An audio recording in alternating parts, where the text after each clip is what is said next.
দিব, এটা মনে রাখবেন।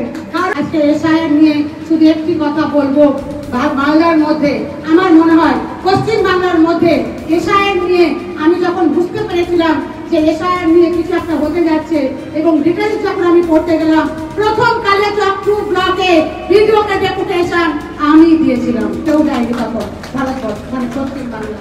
আমরা ডেপুটেশন দিয়েছি এসআইআরকে নিয়ে, কারণ যে ডেটাগুলো এসআইআর এটার বিপক্ষে আমি কিন্তু ব্যক্তিগতভাবে নই, এসআইআর বিপক্ষে, কারণ এটা সিস্টেম আছে লোকসভা এবং বিধানসভার আগে সংযোজন, ভোটার লিস্টের সংযোজন বিয়োজন, সেটা প্রত্যেকবারই কিন্তু এটা হয়।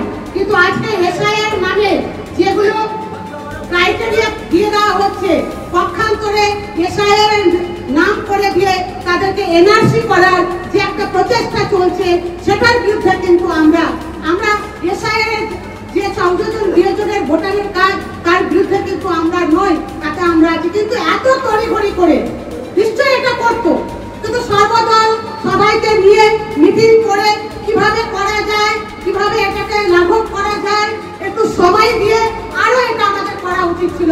আমি প্রশ্ন ছুড়ে দিতে চাই, 2008 সালে হামিদপুর চরে যখন আমি জেলার সভাধিপতি ছিলাম, তারা ছিল ঝাড়খণ্ডে, আমি সভাধিপতি থাকাকালীন সেই হামিদপুর চরকে ভোটাধিকার দিয়ে প্রথম তারা ভোটাধিকার পায় 2008 সালে।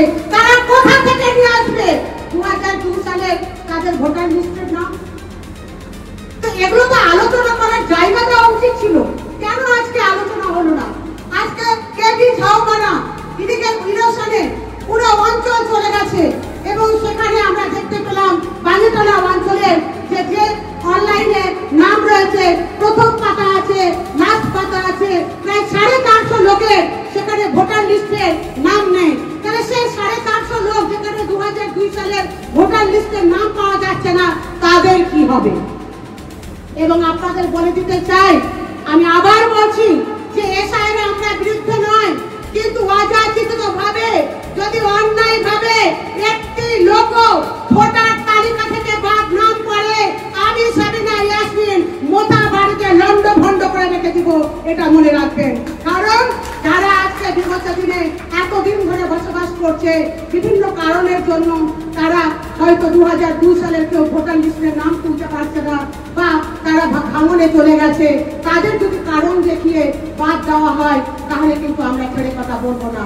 আপনারা নিশ্চিত থাকুন, একটি লোকও বাদ যাবেন না, এটা মাথায় রাখুন। যেটা পাতাদাও বললেন, সেটা আমাদের প্রসঙ্গিত বললেন যে একটি লোকও কিন্তু অন্যায়ভাবে যদি বাদ দেওয়া যায়, বাংলার মুখ্যমন্ত্রী প্রথম সারিতে নেতৃত্ব দিয়ে এবং আমরা যারা সৈনিক, অভিষেক ব্যানার্জি তার নেতৃত্বে আমরা যারা সৈনিক রয়েছি, আমরা কিন্তু এসআইআরকে তন্ন করে আমরা লিস্ট করবো। এবং তৃণমূল কংগ্রেসের কর্মীরা বুথ ওয়াইজ, তৃণমূল কংগ্রেসের কর্মীরা বুথ ওয়াইজ তারা তাদের সঙ্গ থেকে প্রত্যেকটা নাম আমাদের ভেরিফাই করবে।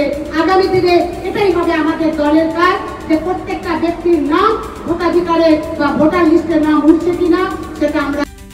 নমস্কার বন্ধুরা, আপনারা দেখছেন রিপোর্টার বাংলা। তো বন্ধুরা, সাবিনা ইয়াসমিন তার বক্তব্য আপনারা শুনলেন। তিনি প্রথমেই বলে দিলেন যে যদি কোনো অঘটন ঘটে আমি পুরো মোথাবাড়ি লন্ডভন্ড করে দেব।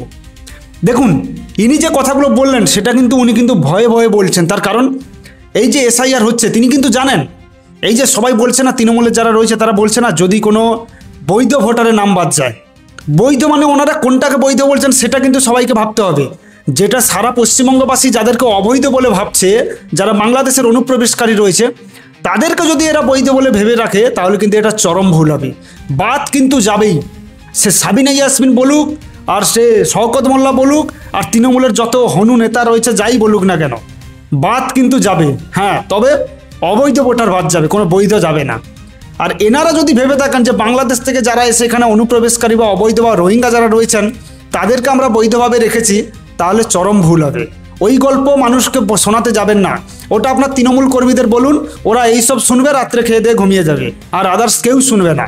তো আমরা প্রত্যেকটা জায়গাতে দেখেছি যে তৃণমূলের যতজন নেতা নেত্রী রয়েছেন এরা সব জায়গায় হুমকি দিচ্ছে। সে সায়ন্তিকা বন্দ্যোপাধ্যায়, এখানে সেই বাচ্চা একটা ছেলে সুদীপ রাহা, আরও তো এখন তো ভাটাংশুকে আমরা দেখতে পাই না, কি করছে জানি না, কোথায় আছে জানি না, আদৌ আছে কিনা সেটাও দেখতে হবে।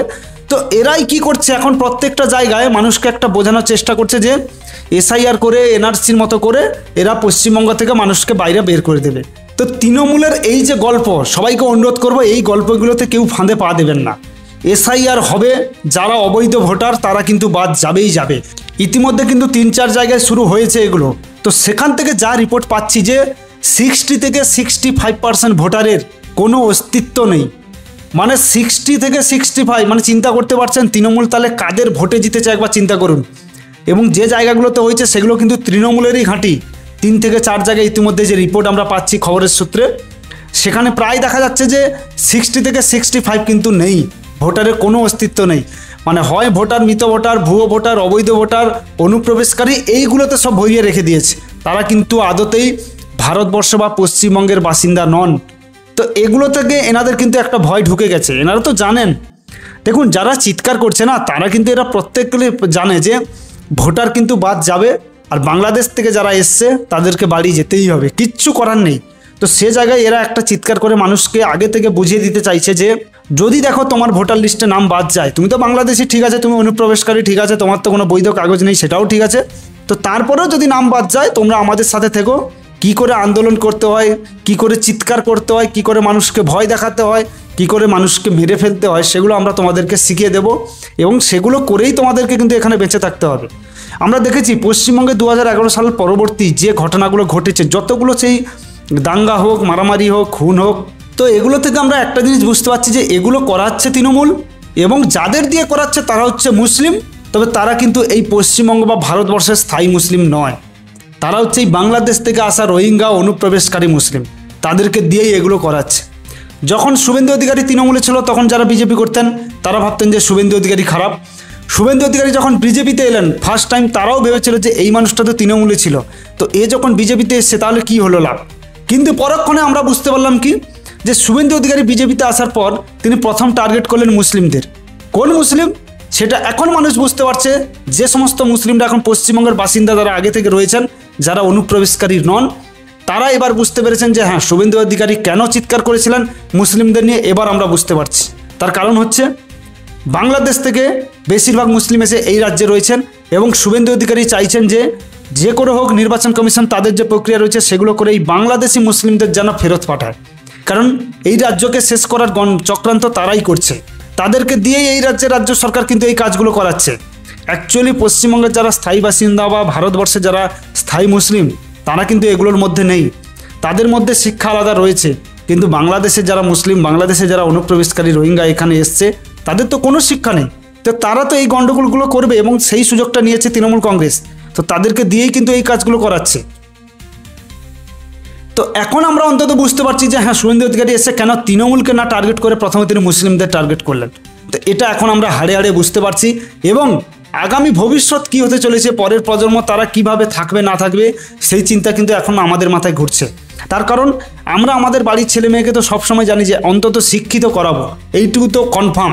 কিন্তু বিশেষ সম্প্রদায় যারা রয়েছেন তাদের কাছে হচ্ছে আগে ধর্ম, আগে মারামারি, আগে গুন্ডামি, আগে মানুষকে মেরে ফেলা, মানুষকে মারা, তারপরে যদি সময় থাকে তখন দেখা যাবে যদি কেউ পড়াশোনা করতে চায়, তাহলে কিন্তু তারা কিন্তু এই বিষয়গুলো পড়াশোনার দিক দিয়ে পিছিয়ে ছিল, পিছিয়ে আছে, তবে ভবিষ্যতে থাকবে কিনা তাদের উপর নির্ভর করবে।